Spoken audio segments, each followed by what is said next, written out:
Hello po, welcome to my channel. Sa araw na to, nagluto po ako ng ukoy, ginisang sardinas, at nag-steam po ako ng isda at mushroom. So ayan po, papamahagi ko lang po sa inyo kung paano ko po ito niluto. Kaya tara samahan niyo po ako at mag-intro muna tayo.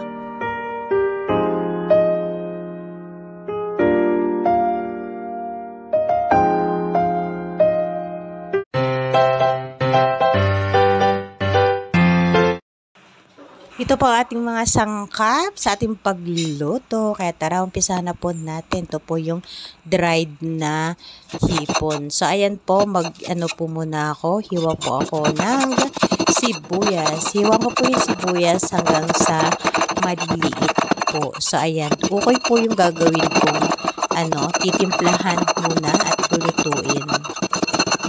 At titimplahan pala, hindi po muna lulutuin kasi ko po ito, lalagay ko pa po ito sa ref at medyo paramikin ko muna ng konti para crunchy po siya pag naluto na. So, ito po yung sibuyas na gamit ko, sibuyas na puti. So, ayan. Marami po akong nilagay na sibuyas pag ako gumagawa ng ukoy. So, ayan. Kaya po magluto. Madami pong ricado.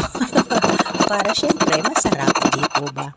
Sayang po. Pagkatapos ko pong hiwa-hiwain na maliliit yung sibuyas. Susunod ko naman po na hihiwain dito ay bawang po. Sunod ko pong hiwain yung bawang. At ganun din po ang aking gagawin. Hiwain ko po ito ng maliliit na maliliit.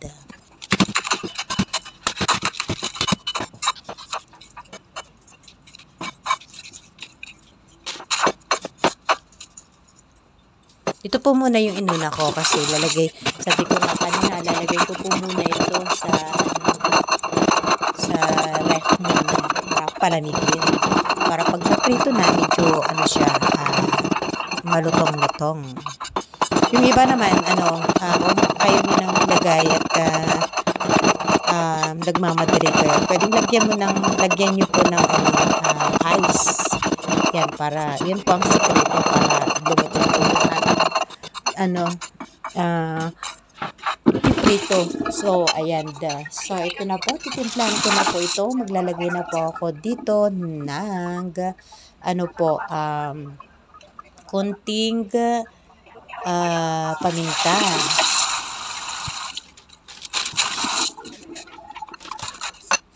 At itlog. Bali, dalawa po yung aking ilalagay na itlog dito. Pwedeng isa lang din. Pero gusto ko po kasi dalawa. So, ayan, dalawa po yung aking lalagay dito na itlog. So, ayan. Halo-halin ko lang po ito ng mabuti para syempre hindi po, diba? Para mas, maganda at halong-halo. So, ayan po yung pangalawang, itlog. At maglalagay po ako dito ng cornstarch. So, ayan, yung cornstarch po natin, yun po yung ating pampalutong potato starch. Hindi po pala cornstarch. Potato starch. So, ayan. Yan na po, tinabi ko na po. At ngayon naman ay yung ating isda. So, ayan, pinupunasan ko po munang mabuti kasi katatapos lang itong naligo. Sabi ko na. Hindi. Nimarinate ko din po ito kasi sa asin. So, syempre, nagtubig ng konti. So, ayan po na dry ko na yung dry ko na po yung isda. Kaya naglagay na po ako dito ng tong tawag dito? Plum sour. So, ayan. Ito po yung aking gagamitin pampalasa dito at i-steam ko po dito. So, ayan. Ipapahiran ko po ito. Ipapahid ko po muna ito sa isda at maglagay po ako ng konting asukal para hindi po masyadong maasim kasi ayaw nila yung maasim. So, nilagyan ko na lang po ng konting asukal. Halo lang. Tapos, ipapahid ko ulit dito sa isda. So, ayan. Itatabi ko po muna din ito at i-marinate din po para malasang-malasa yung ating isda. So, ayan. Habang hinihintay po natin ito na yung isda, ricado sa gisang sardinas yung ating gagawin. So, yung pichay ko po, nahugasan ko na, ayos na po. Kaya ngayon naman ang gagawin ko ay bawang sibuyas. So ayan, nagbabalat po ako ng lasuna. So ayun, lasuna naman ang aking gagamitin ngayon dito na panggisa. Tapos mag-ano po ako ng bawang. So ayan, bawang at lasuna.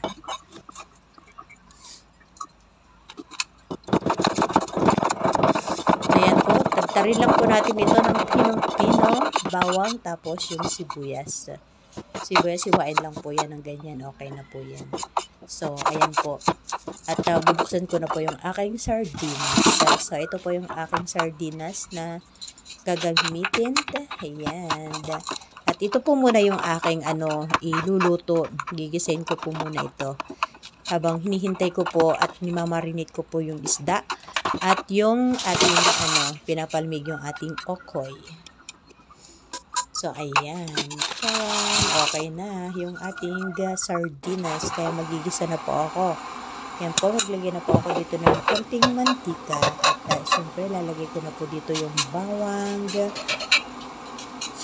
at sibuyas. So, ayan. Gigisahin po muna natin yung ating sardinas. Ayan, ito naman yung ating lasuna. At syempre, susunod ko na po na ilalagay yung ating gulay, yung ating pechay. Nalala ko po itong pechay noong mga bata pa kami. Maraming tanim ng lulo ko po ito na pechay. Tapos lang namin, sinasalad lang niya. Niluluto, salad ba. So, ayan po.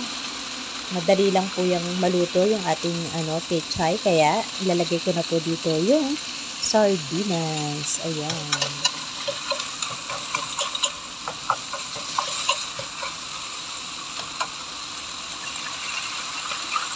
Ito na po yung ating sardinas. Madami pong laman yung itong itong sardinas na to. Bali, 4 yung laman niya. So, ayan, hindi ko po ito hahaluin. Hindi ko po ito dudurugin. So, dahil lalagyan lang po ako ng konting tubig lang. Tapos, konting asin. Pakuluan ko lang po ito saglit at okay na yung ating ginisang sardinas. So, ayan, masarap na po ito. Isaw-saw sa tinapay. So, ayan din. Hindi ko po siya kinain with, kanin. Ang ginawa ko po dito ay tinapay. Tinapay. Sardinas sa tinapay. Diba?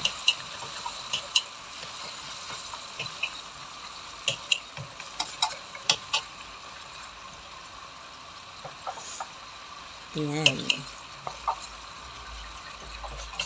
Papainitin ko lang po yung sardinas. So, ayan din. Pakukuluan ko lang po ito at okay na yung ating sardinas. Kasi na po kayo sa boses ko kasi medyo masama yung aking pakiramdam. Medyo sinisipon ng konti. So, ito, okay na po yung ating sardinas. So, ayan, nakaluto na po tayo ng isang potahe. Susunod ko po na iluluto dito, may pahabol. Mushroom. May natira kasing 3 mga piraso na medyo malalaki ng konti. So, yun, pinaluto din sa akin. Ayan. So, magluluto po tayo ng mushroom dito. Ang unang po lalagay po dito ay butter. So, ito po yung butter. Yan. Tapos, lalagyan ko na po ito ng bawang. So, ayan. Sa bawang ko lang po dito lulutuin yung mushroom. Ito po yung mushroom. Yan, halo-halo lang. Madali lang din po ito nalutuin.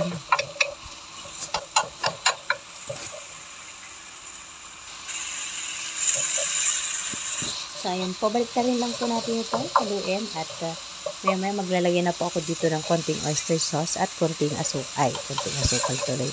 Konting oyster sauce at konting tubig. So, ayan. Pakulan lang ng konti at patuyuin din ng konti at okay na yung ating mushroom.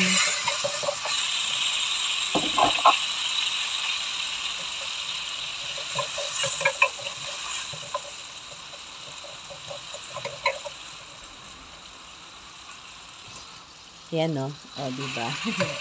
So, ayan. Pag ganito na po, okay na yung ating mushroom.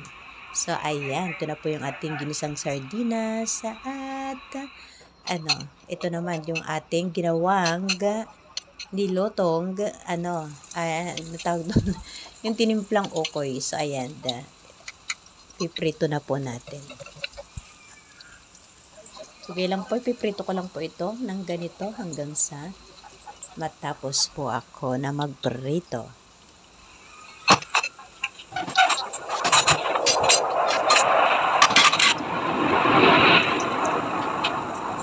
Yan, tayo ng ukoy. Masarap po itong isawsaw sa suka na may sili. Yan. Kung gusto nyo pong lagyan ng bawang, okay, mas lalong masarap.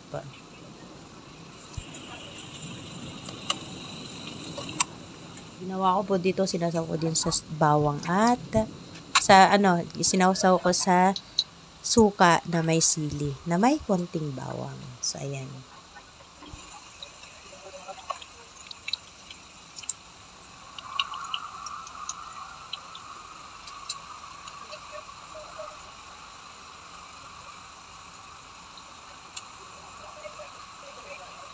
Madali lang din po itong lutuin. Kaya yung aking apoy ay medyo nasa medium lang. Hindi masyadong mahina, hindi masyadong malakas. Ito po yung ating pangalawa. So, bali, 2 beses lang po ako dito nagprito, 2 salang. Kasi yung iba, itatabi ko po muna para mamaya pang hapunan kasi yung 2 bata wala, so hindi nila matitikman, kaya tira ko na lang yung iba. So ito po ay aming pang tanghalian lamang. Bali 4 po kaming mga matatanda dito at yung mga bata ay pumasok, kaya magtitira po ako para sa kanila mamaya. Kaya 2 salang lang po yung aking pinrito. So, ayan po. Ngayon lang po kasimple at kadali. At susunod ko na po dito yung aking steamed na isda. Isa na po kayo kasi hindi ko pala hindi ko na videohan habang ini-steam ko po.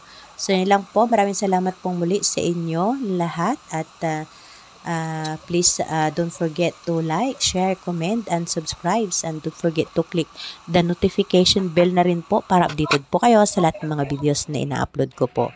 Ito na po yung ating okoy. So, ayan. Maraming salamat pong muli sa inyong walang sawang pagsuporta. At ito na po yung aking steam na isda. Pasensya na po, hindi ko po na-videohan.